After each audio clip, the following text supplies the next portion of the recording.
ശ്രീ ജയചന്ദ്രൻ, ഈ സർവേ ഫലം സർവേ ഫലങ്ങൾ ഓരോന്നേ വന്നുകൊണ്ടിരിക്കും. ഇന്ന് വൈകിട്ട് ഞങ്ങളുടെ ഒരു മെഗാ ഒപ്പീനിയൻ പോൾ സർവേ ഫലം കൂടി പുറത്തു വരുന്നുണ്ട്. കേരളത്തിലെ കാര്യങ്ങളടക്കം അതിൽ പറയുകയും ചെയ്യും. പക്ഷേ ശ്രീകുമാർ ചൂണ്ടിക്കാട്ടിയ സാഹചര്യങ്ങളായിരിക്കുമോ? നമ്മൾ ഈ 5 മണ്ഡലങ്ങളിലേക്കാണ് പോകുന്നത്. രണ്ടാമത് ചോദ്യമായി ചോദിക്കാമെന്ന് വിചാരിക്കുന്നു. ഇത് ഈ നിരവധി രാഷ്ട്രീയ സാഹചര്യങ്ങൾ തന്നെ ആയിരിക്കുമോ ഈ വിധിയെഴുത്തിലേക്ക് പോവുക? മറ്റെന്തു ഘടകമാണ് ഇടതുമുന്നണിക്ക് അനുകൂലമായി താങ്കൾ കാണുന്നുണ്ടെങ്കിൽ ഉള്ളത്? ഇത് രഞ്ജിത്ത് അനുകൂലമോ പ്രതികൂലമോ എന്നുള്ളതിനേക്കാൾ ഉപരിയായി പ്രധാനപ്പെട്ട ചില പ്രവണതകൾ എല്ലാ തെരഞ്ഞെടുപ്പിലും വരാറുണ്ട്. ഇപ്പൊ ഇവിടെ തന്നെ പ്രിയപ്പെട്ട സുഹൃത്ത് ശ്രീകുമാർ പറഞ്ഞ കാര്യം ഈ തെരഞ്ഞെടുപ്പുമായി ബന്ധപ്പെട്ട് ഇവിടുത്തെ കാര്യങ്ങളാണല്ലോ പറഞ്ഞത്. എനിക്ക് ഉദാഹരിക്കാൻ അത് തന്നെയാണ് എനിക്കിപ്പോ തിരിച്ചു പറയാനുള്ളത്. എന്താണെന്നറിയാമോ? 2019 ദേശീയ തെരഞ്ഞെടുപ്പ് പാർലമെന്റ് ഇലക്ഷൻ എങ്ങനെയാണ് കേരളം വോട്ട് ചെയ്തത് നമ്മുടെ മുമ്പിലുണ്ട്. ആ പാറ്റേൺ എങ്ങനെയായിരുന്നു, എങ്ങനെയാണ് ഇത് ഇവോൾവ് ചെയ്തത്, ഇതൊക്കെ നമുക്കറിയാം. പക്ഷെ അതായിരുന്നില്ല 2021 പാറ്റേൺ. ഇവോൾവ് ചെയ്തത് വേറൊരു റിസൾട്ടായിരുന്നു. അതിൽ നിന്ന് തികച്ചും വ്യത്യസ്തം. എങ്ങനെയാണ്? ഒറ്റ കാരണം കൊണ്ടാണ്. മലയാളികളായ വോട്ടർമാർ ഹൈലി പോളറൈസ്ഡ് ആണ് ഈ രാഷ്ട്രീയമായ എല്ലാ കാര്യങ്ങളിലും. അവർക്കറിയാം, അവർ മെച്യൂർഡ് വോട്ടേഴ്സാണ്. എങ്ങനെയാണ്, എവിടെയാണ്, എന്തിനാണ്, എങ്ങനെയൊക്കെയാണ്, ആർക്കൊക്കെയാണ് വോട്ട് ചെയ്യേണ്ടത്, ഇക്കാര്യത്തിൽ വ്യക്തമായ ബോധ്യമുള്ളവരാണ് കേരളത്തിലെ ഞാൻ ഈ പറഞ്ഞ ഹൈലി പോളറൈസ്ഡ് ആയിട്ടുള്ള വോട്ടർമാര്. അവർ രാഷ്ട്രീയ ബോധ്യമുള്ളവരാണ്. ഇപ്പോൾ 5 മണ്ഡലങ്ങളുടെ കാര്യം ചോദിച്ചാൽ അത് വീണ്ടും 2ാം ഘട്ടത്തിൽ എടുക്കുമല്ലോ, അപ്പോൾ പറഞ്ഞാൽ മതിയല്ലോ. എങ്കിലും ചില പ്രധാനപ്പെട്ട കാര്യങ്ങൾ രഞ്ജിത്ത് കാണേണ്ടത് ഈ തെരഞ്ഞെടുപ്പാണല്ലോ ഇലക്ഷൻ എന്ന് പറയുന്നത്. തെരഞ്ഞെടുപ്പിൽ എംപിമാരുടെ പെർഫോമൻസ് നോക്കിയാൽ 20 മണ്ഡലങ്ങളിലും കോൺഗ്രസിന്റെ എംപിമാരാണ് വിജയിക്കേണ്ടത്.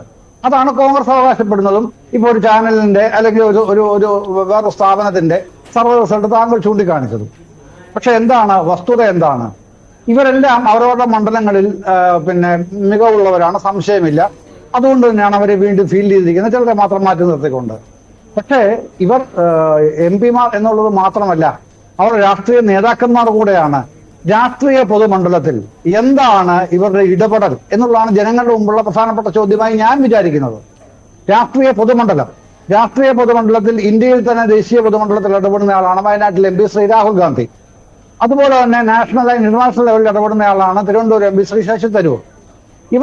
ഇവര് ആ രാഷ്ട്രീയ പൊതുമണ്ഡലത്തിലുണ്ട് എന്ന് സാമാന്യേന നന്നായിട്ട് തന്നെ നമുക്ക് അനുമാനിക്കാവുന്നവരും വിചാരിക്കാവുന്നവരും കരുതപ്പെടേണ്ടവരുമാണ്.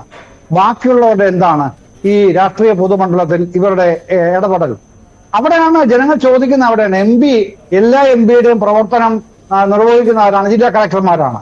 എല്ലാ 20 എംപിമാരുടെയും നിർവഹണ ഉദ്യോഗസ്ഥന്മാർ വേറെ, ബ്യൂറോക്രസിയിൽ വേറെ ഉണ്ട്. പിന്നെ എംപിയുടെ സ്റ്റാഫും ഉണ്ട്. അത് പോരല്ലോ. അത് വെച്ചുകൊണ്ട് മാത്രമാണ് എംപിയുടെ പ്രവർത്തനം ജനങ്ങൾ വിലയിരുത്തുക? അല്ല, അത് മാത്രമല്ല.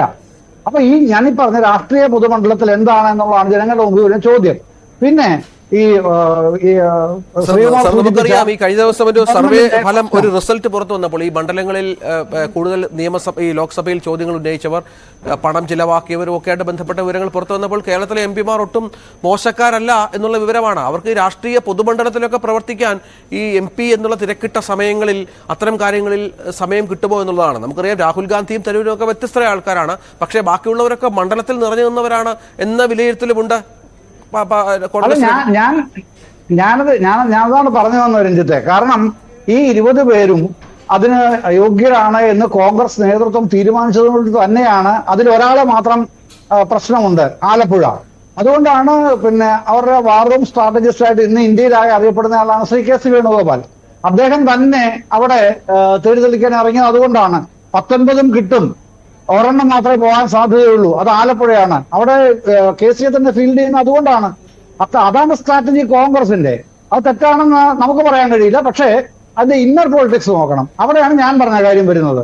അപ്പൊ അവിടെ ഉള്ളത് ഈ പാർലമെന്റ് ഇലക്ഷനെ സംബന്ധിച്ചോളം ദേശീയമായ നിലപാടുകളും ജനങ്ങളുടെ വോട്ടർമാരുടെ താല്പര്യങ്ങളുമാണ് അവിടെ റിഫ്ലക്ട് ചെയ്യുക. പ്രാദേശികമായ സംസ്ഥാന അടിസ്ഥാനത്തിലുള്ളതല്ല എന്ന് തന്നെയാണ് ഇതുവരെയുള്ള എല്ലാ തെരഞ്ഞെടുപ്പുകളും, പാർലമെന്റ് തെരഞ്ഞെടുപ്പും സംസ്ഥാന തെരഞ്ഞെടുപ്പും തെളിയിച്ചിട്ടുള്ളത്. ഒരുമിച്ച് നടന്നപ്പോൾ പോലും കേട്ടോ. അതിൽ ഒരു വ്യത്യാസം എന്ന് പറയാനായിട്ട് ആകെ ഉണ്ടായത് 91 രാജീവ് ഗാന്ധിയുടെ മരണശേഷം ഉണ്ടായ ആ ഒരു സംഗതിയാണല്ലോ നായനാർ ഗവൺമെന്റ് പിരിച്ചുവിട്ടിട്ട് നടത്തുന്നത്. അതിരിക്കട്ടെ. അതാണ് സ്ഥിതി. അപ്പൊ പിന്നെ കോൺഗ്രസ് കരുതുന്ന ആ സ്ഥിതി തന്നെയാണ് ഈ പറയുന്ന സർവേയിലും പ്രതിഫലിച്ച് കാണുന്നത്. ഞാൻ കാണുന്നത് അങ്ങനെയാണ്. പക്ഷേ ഗ്രൗണ്ട് റിയാലിറ്റി മറ്റൊന്നാണ്. ആ ഗ്രൗണ്ട് റിയാലിറ്റി എന്തൊക്കെയാണെന്നുള്ളത് അനലൈസ് ചെയ്യേണ്ട കാര്യങ്ങൾ തന്നെയാണ്. നമുക്ക് സമയമുണ്ടെങ്കിൽ കൃത്യമായിട്ട് തന്നെ അനലൈസ് ചെയ്ത് പോകുന്നതിന് എനിക്കൊരു മടിയില്ല. ഞാൻ അതിന്റെ കാര്യങ്ങളെല്ലാം എടുത്തു വെച്ചിട്ട് തന്നെയാണ് ചർച്ചയ്ക്ക് വന്നിട്ടുള്ളത്. ശരി, ശ്രീ ഷാഹു പ്രസാദ്.